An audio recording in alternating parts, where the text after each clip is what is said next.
Shalom, saudara yang kasih Tuhan Yesus Kristus. Bersukacita kita bisa kembali berjumpa di dalam program Bible Study yang setiap hari Senin sampai Sabtu, kecuali Minggu dan hari libur nasional, kita adakan terus menerus. Saya percaya hari lepas hari kita semakin mengenal Tuhan. Kalau saudara rajin, tekun mengikuti acara ini, saya yakin saudara pasti akan semakin hari semakin mengenal Allah kita. Lewat peristiwa-peristiwa yang diceritakan di dalam narasi-narasi Alkitab ini. Nah, hari ini kita akan melanjutkan pembacaan kita bagaimana saudara-saudara Yusuf akan pergi ke Mesir. Sebab seperti apa yang pernah kita pelajari bahwa di seluruh belahan dunia yang dekat dengan Mesir pada waktu itu terjadi kelaparan yang hebat. Satu-satunya tempat untuk mencari makanan hanya ke Mesir. Maka mau tidak mau, saudara-saudara Yusuf akan ke Mesir. Untuk apa? Mencari bahan makanan demi kelangsungan hidup keluarga mereka. Nah, pada pertemuan ini saudara, ada penggabungan pasal, yaitu pasal 42 dan 43 itu kita gabung menjadi satu. Karena peristiwanya sama. Perikopnya juga sama, pergi ke Mesir. Pergi yang pertama dan pergi yang kedua. Gitu ya, karena dua kali nanti orang-orang Ibrani itu pergi ke Mesir untuk membeli gandum. Oleh sebab itu kita gabungkan dua pasal ini. Sebelum kita mempelajari, mari kita datang kepada Tuhan. Kita minta Tuhan mengurapi kita, menjamah kita, supaya kita betul-betul mengerti apa yang menjadi kehendak Allah dalam hidup kita. Kita sembah Dia, saudara. Haleluya. Terima kasih Tuhan. Terima kasih Bapa buat anugerah-Mu, buat kebaikan-Mu. Terima kasih Yesus.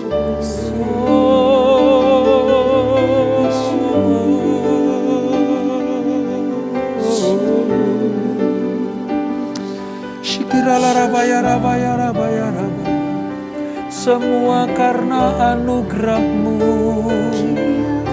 yang melimpah dalam hidupku. Terima kasih Tuhan. Terima kasih.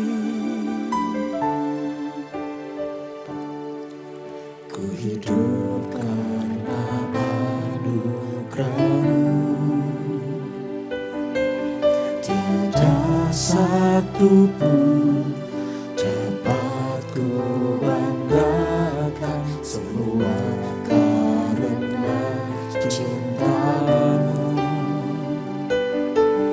Ini hidupku, pimpin jalanku,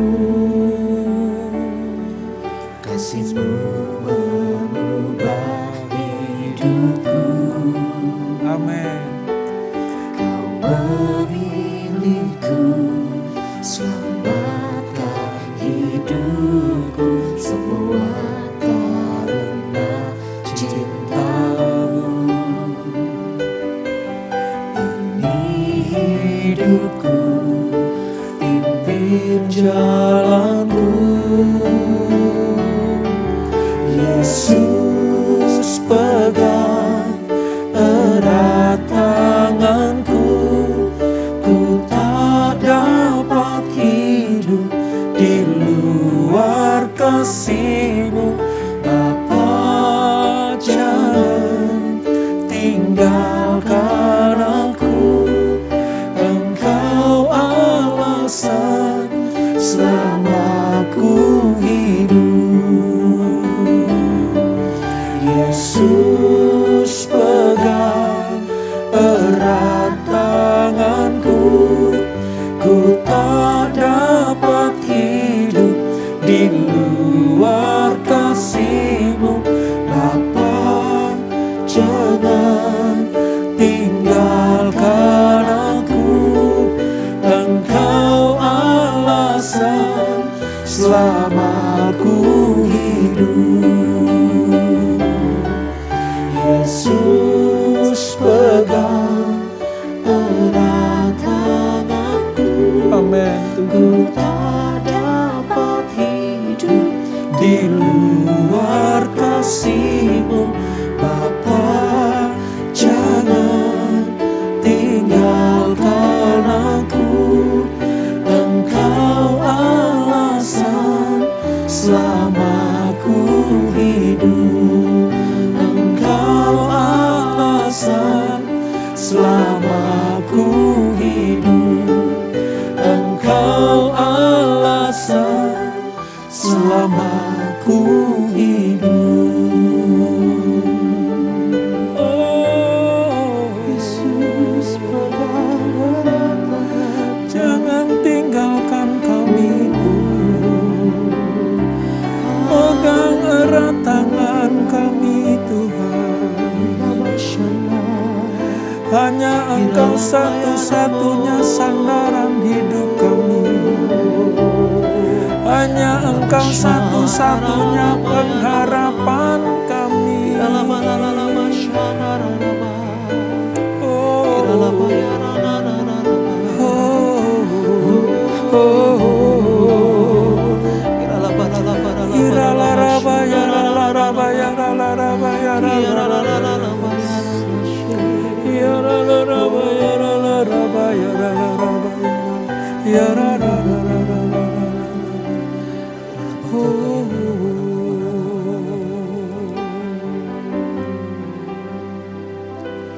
Engkaulah jalan yang sempurna, janji-Mu murni bagai emas perak, perisai perlindungan, keselamatanku.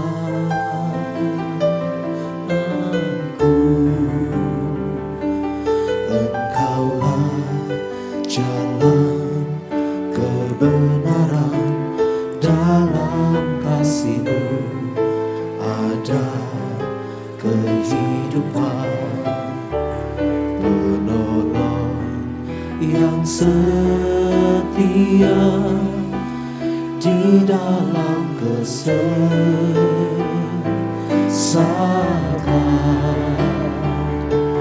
bagaikan langit yang membentang, begitu luas kasih Tuhan tiada terhitung. Pertolongan-Mu dalam hidupku,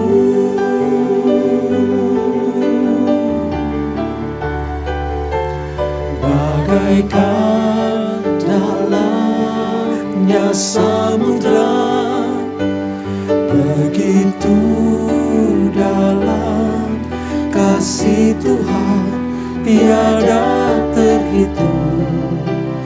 Kesetiaan-Mu dalam hidupku.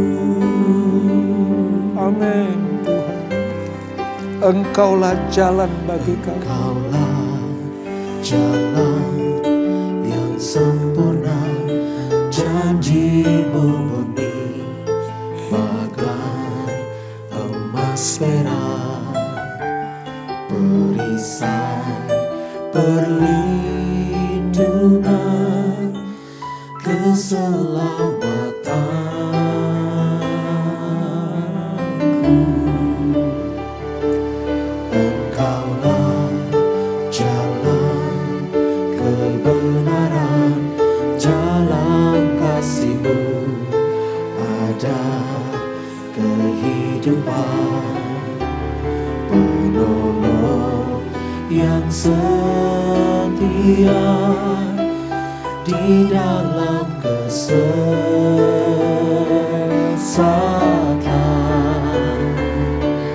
bagaikan langit yang membentang, begitu luas kasih Tuhan tiada terhitung pertolonganmu dalam hidupku.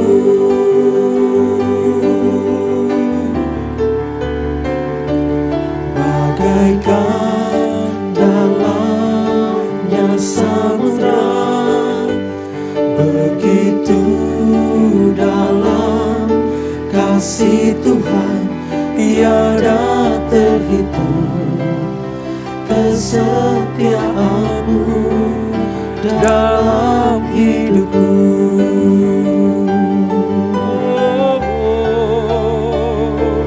Bagaikan langit yang membentang, begitu luas kasih Tuhan tiada terhitung pertolonganmu dalam hidupku.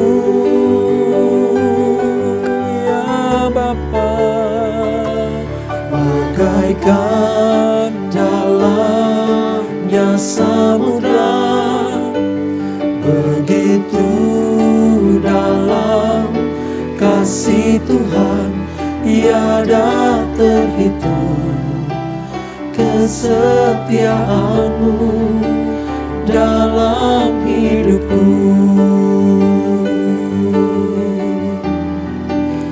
Tiada terhitung pertolonganmu, tiada terhitung kesetiaanmu, tiada terhitung pertolonganmu dalam hidupku. Yes Tuhan. Bagaimana kami dapat menghitung kebaikan-kebaikan-Mu? Karena terlalu besar jumlahnya untuk dihitung.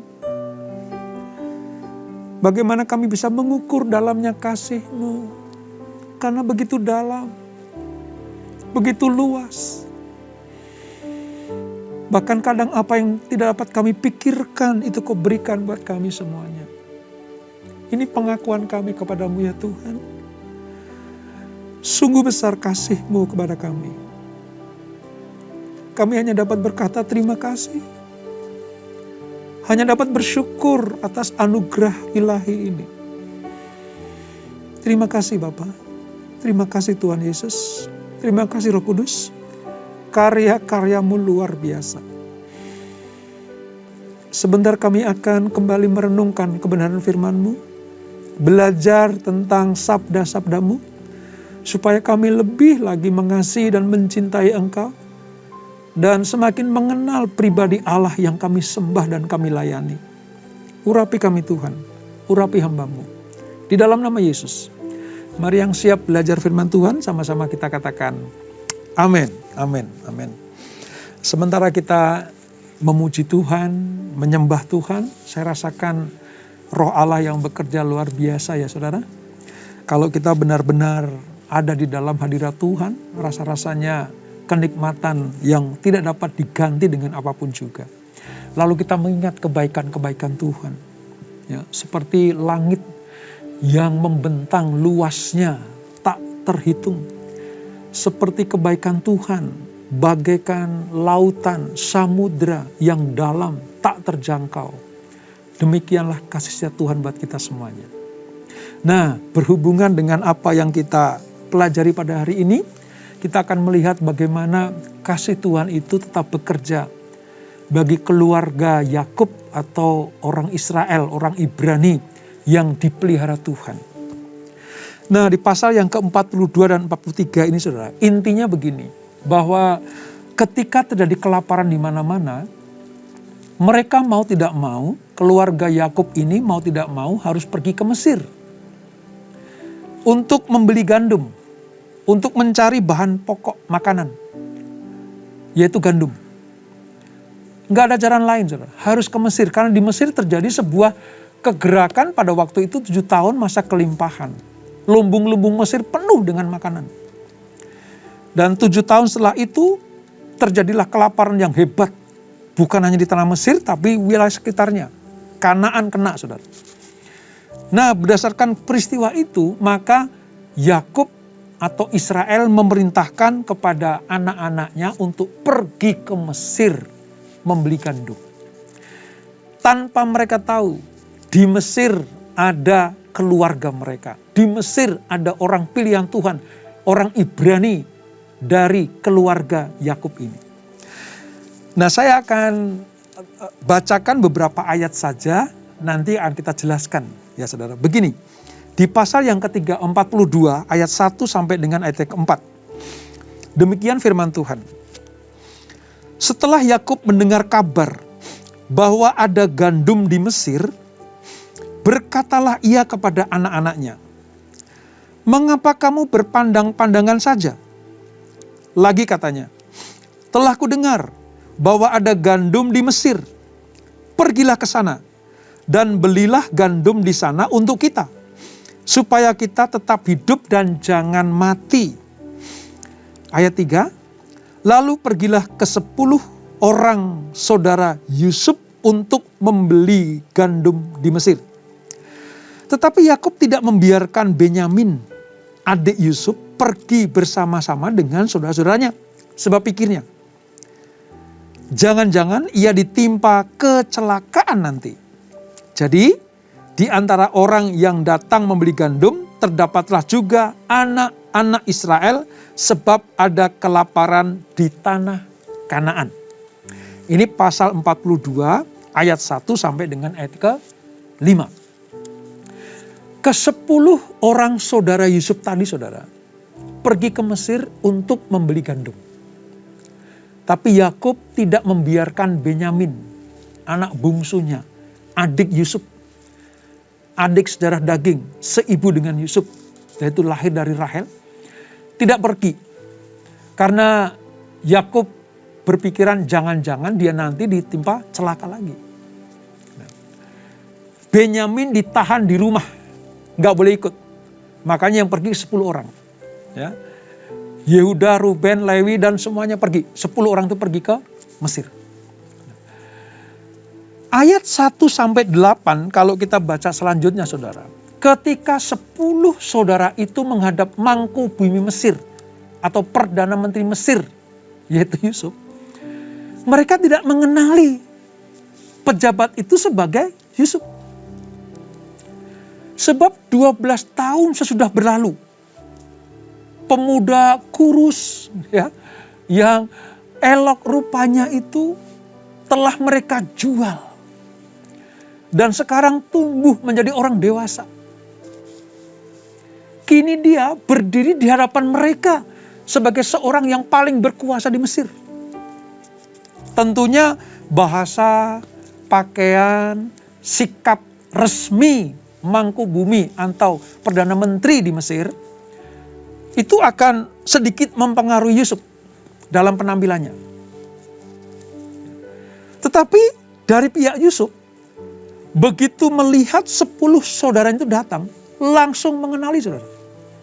Ini orang Ibrani, saudara-saudaraku. 10-nya tidak mengenal Yusuf, tapi Yusuf mengenal saudara-saudaranya itu. Kalau kita baca selanjutnya itu saudara. Ya. Apa yang terjadi? Ya, singkat cerita, mereka mengutarakan niat untuk membeli gandum. Kan di tanah mereka terjadi kelaparan. Oke, beli. Transaksi jual beli udah terjadi. Nah, ketika itu Yusuf mulai menguji saudara-saudaranya. Sekali lagi ya saudara, kita tidak pernah menemukan dendam Yusuf kepada kakak-kakaknya. Kita tidak pernah melihat sakit hati atau akar pahit kepahitan dalam hati Yusuf kepada saudaranya. Kalau ada peristiwa-peristiwa yang membuat saudara-saudaranya itu mengalami kesusahan, mengalami penderitaan, itu bukan karena Yusuf. Tapi karena ujian yang sedang diadakan. Nah, singkat cerita, mereka sudah membeli ya, lalu ditanya, kalian dari mana? Ini Yusuf ya seolah-olah nggak kenal gitu ya. Kalian dari mana? Oh, kami dari jauh negeri Kanaan. Ngapain kamu ke sini? Negeri kami terjadi kelaparan. Sehingga ayah kami menyuruh kami untuk membeli gandum di Mesir. Loh, kamu masih punya ayah? Gitu. Oh ya masih, sudah tua. Gitu. Kamu berapa bersaudara? Kami 12 bersaudara. Loh, yang 2 mana? Gitu ya. Yang 1 sudah meninggal. Yang 1 lagi, adik bungsu kami tidak boleh pergi oleh ayah kami. Jadi ayah dan adik bungsu kami ada di rumah. Sebenarnya Yusuf udah tahu, saudara. Tapi sekedar mengorek, mencari kabar keberadaan ayahnya. Ingat ya, belasan bahkan puluhan tahun tidak ketemu dengan Yakub, tidak ketemu dengan Benyamin. Ayah yang sangat dikasihinya, dihormatinya, dan adik yang sangat disayanginya. Bertahun-tahun tidak pernah ketemu, saudara. Kesempatan ini dipakai untuk apa? 1, mencari informasi tentang keberadaan ayah dan adiknya. Dan yang kedua, untuk menguji hati kakak-kakaknya. Apakah dia masih mengasihi Yusuf sebagai adik dan keluarganya. Oke, kalau begitu pulanglah ya, pulanglah gitu. Nah, Yusuf menguji dengan cara apa, saudara? Di dalam setiap kantong gandum yang dibawa, itu tanpa diketahui mereka, ditaruh 1 benda. Ya, Yusuf menuduh saudara untuk menaruh suatu benda. Supaya apa? Supaya nanti mereka kembali lagi. Ya. Yusuf bilang, oke, kamu pulang. Tetapi ada satu hal yang membuat engkau bersalah. Kenapa? Karena ada uang yang ditaruh di tempat itu, saudara. Singkat cerita, mereka kembali. Waktu mereka kembali, saudara, begitu sampai di rumah, apa yang terjadi? Mereka, ini kok ada uang logam, kok ada uang dikembalikan. Kita membeli tapi uang kita utuh kembali. Waduh, gimana ini? Lihat itu. Ayat 28 dari pasal 42. Katanya kepada saudara-saudaranya, uangku dikembalikan. Lihat, ada dalam karungku. Lalu hati mereka menjadi tawar. Dan mereka berpandang-pandangan dengan gemetar serta berkata, apakah juga yang akan diperbuat Allah terhadap kita? Sampai di rumah mereka membongkar muatan gandum itu, mereka kaget. Wow, ini masih ada uang kita nih, gimana ini? Gitu. Ayat 29. Ketika mereka sampai kepada Yakub ayah mereka di tanah Kanaan, mereka menceritakan segala sesuatu yang dialami, katanya. Orang itu, yakni yang menjadi tuan atas negeri itu, telah menegur kami dengan membentak dan memperlakukan kami sebagai pengintai negeri itu. Kami dibentak, kami dituduh pengintai. Tapi kami katakan secara jujur, kami bukan pengintai.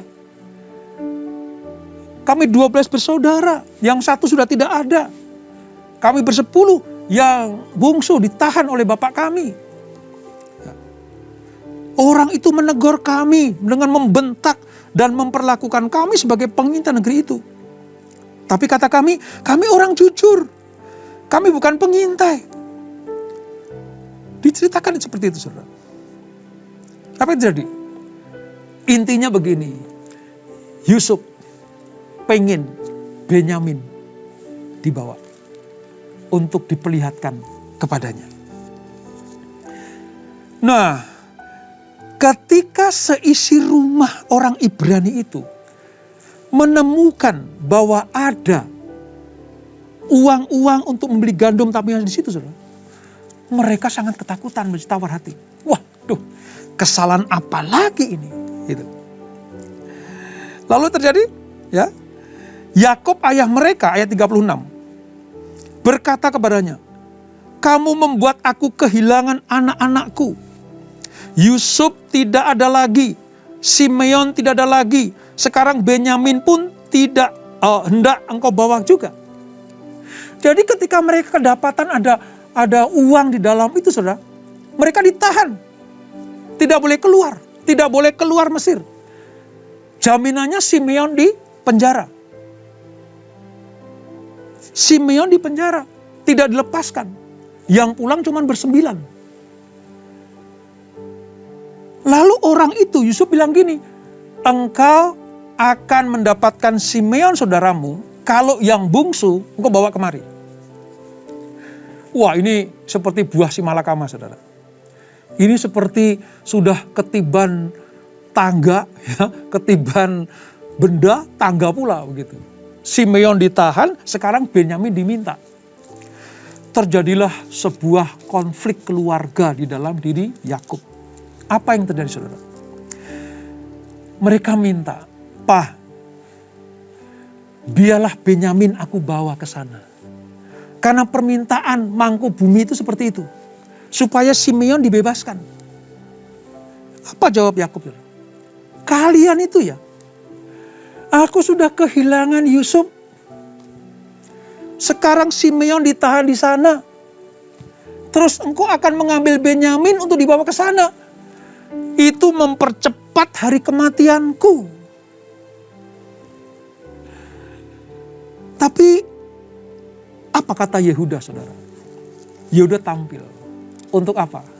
Untuk menenteramkan bapaknya. Ya. Untuk apa? Untuk membuat bapaknya tenang. Yang terjadi lagi nih, Yehuda bilang, "Pak, sudahlah. Taruhan keselamatan Benyamin, aku yang tanggung. Taruhan keselamatan Benyamin, aku yang tanggung. Biarkanlah Benyamin aku bawa ke sana." Supaya apa? Supaya aku mendapatkan kasih karunia Tuhan dan kita mendapatkan berkat kemuliaan kembali. Yang terjadi, saudara, mereka kembali ke Mesir untuk mendapatkan berkat-berkat kemuliaan itu. Untuk mendapatkan makanan kembali. Tampilnya Yehuda untuk membela, untuk menyejahterakan keluarganya, untuk menyediakan makanan. Dulu Yehuda begitu sangat tidak mempedulikan keluarga. Sekarang dia tampil sebagai pahlawan keluarga. Supaya apa? Supaya keluarganya tetap dapat hidup dari makanan di Mesir itu. Apa yang dapat kita pelajari pada hari ini, saudara? Saudara-saudara Yusuf pergi ke Mesir. Itu memang sudah rencana Tuhan. Karena pada intinya nanti mereka akan diperbudak menjadi orang asing di negeri Mesir. Seperti yang pernah difirmankan Tuhan kepada Abraham. Nanti mereka akan menjadi orang asing di negeri Mesir itu. Mereka menjadi budak di tanah yang asing itu. Lewat jalan apa? Lewat jalan Yusuf yang dijual ke Mesir. Tanpa mereka sadari, pelan-pelan penggenapan janji Allah ini, penggenapan firman Allah ini sedang digenapi. Sekarang yang ada di Mesir Yusuf. Tapi nanti pada akhirnya seluruh keluarga Yakub akan pindah ke Mesir. Nanti akan dapat 70 orang, saudara, yang pergi ke Mesir untuk menjadi orang asing di negeri itu. Kita belajar bagaimana setiap firman yang ada di perjanjian lama ini menggambarkan sebuah perjalanan rohani orang pilihan. Orang-orang pilihan, orang Israel, orang pilihan Allah untuk menggenapi rencana Tuhan. Di Mesir memang nanti mereka akan mendapatkan kesulitan-kesulitan. Sebab mereka akan diperbudak selama 400 tahun. Bukankah ini juga penggenapan Allah? Dari apa yang kita pelajari, perginya saudara-saudara Yusuf ke Mesir, itu skenario Tuhan. Supaya Israel atau Yakub dan keluarganya nanti pindah ke Mesir. Saudara, kadang Tuhan memakai peristiwa-peristiwa itu untuk menggenapi rencana dan janji-janjinya. Saudara lihat, ketika mimpi Yusuf,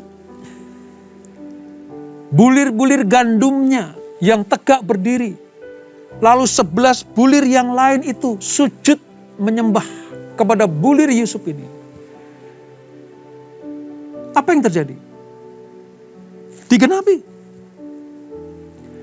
Ketika matahari, bulan, dan 11 bintang menyembah Yusuf, rasa-rasanya tidak mungkin, tidak ada yang percaya, tapi digenapi. Mulai digenapi.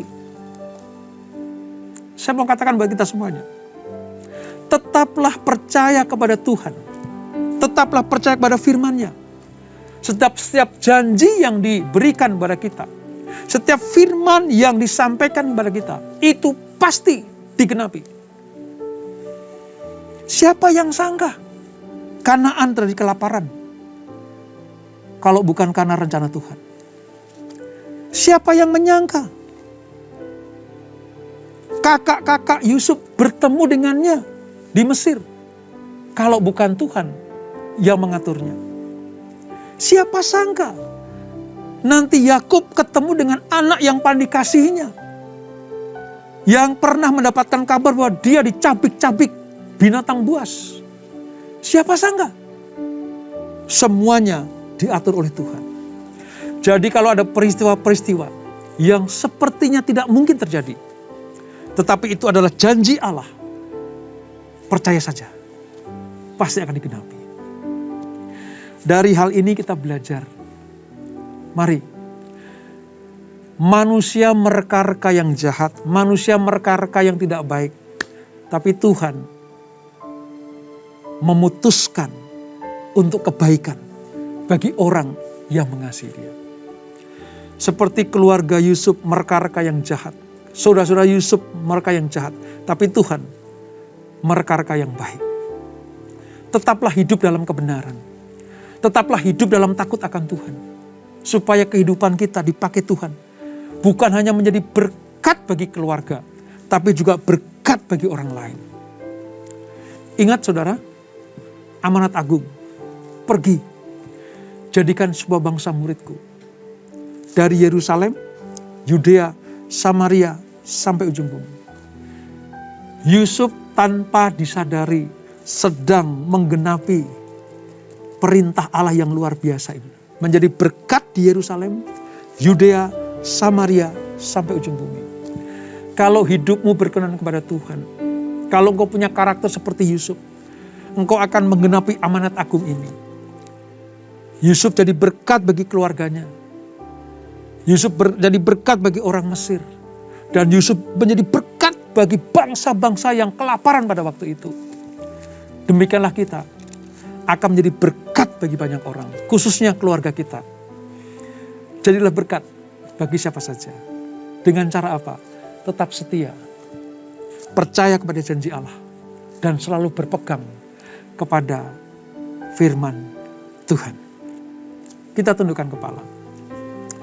Bapa di surga, terima kasih untuk anugerah-Mu. Terima kasih untuk pembelajaran di dalam kitab Kejadian pasal 42 dan 43. Bagaimana perjalanan saudara Yusuf pergi ke Mesir. Bukan hanya pertama, bukan hanya kedua. Tapi nanti pada akhirnya seluruh rombongan orang Israel, Bani Israel itu pergi ke Mesir.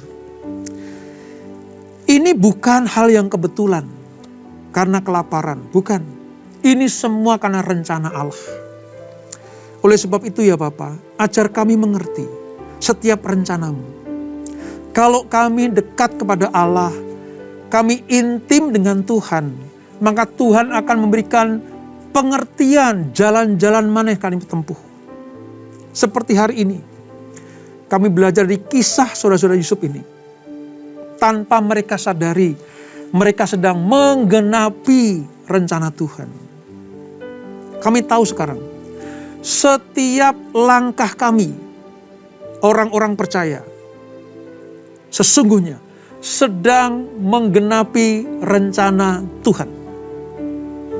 Selama kita ikuti apa yang Tuhan mau kita kerjakan, maka langkah demi langkah kita sedang menggenapi rencana Tuhan. Pada saat ini, pada saat kami pelajari pasal 42-43 ini, Yusuf sedang dalam kemakmuran di Mesir. Tapi saudara-saudara dalam kelaparan. Ada kontradiksi. Dulu Yusuf yang menderita karena perlakuan saudara-saudaranya. Sekarang saudara-saudara menderita dan dia harus mencari Yusuf. Kami tahu sekarang, pada akhirnya orang benar akan dimunculkan oleh Tuhan. Orang benar akan menjadi penyelamat bagi orang-orang yang hidupnya tidak benar. Itulah esensi kehidupan Kristen kami. Berkati kami Tuhan, supaya kami memiliki karakter seperti Yusuf. Tidak pendendam, tapi menaruh belas kasihan, bahkan kepada orang yang pernah berbuat jahat kepadanya. Berkati anak-anakmu, berkati kami semuanya. Berkati pribadi lepas pribadi, keluarga demi keluarga, berkati Tuhan. Supaya kami semuanya mendapatkan anugerah daripadamu. Terima kasih Bapak. Sebelum kami berpisah, kami siapkan hati kami untuk terima berkat yang daripadamu. Kekasih-kekasih Kristus, arahkan hatimu kepada Tuhan. Terimalah berkat, kasih anugerah dari Allah Bapa yang berlimpah-limpah di dalam anak yang tunggal Tuhan Yesus Kristus. Dan persekutuan dalam Roh Kudus menyertai kita semuanya. Mulai saat ini sampai Maranatha, Tuhan datang yang kedua kali menjemput kita semuanya. Bertemu di awan-awan yang permai, menikmati kemuliaan, kekal sampai selama-lamanya. Yang diberkati, sama-sama kita katakan, amin. Tuhan Yesus memberkati.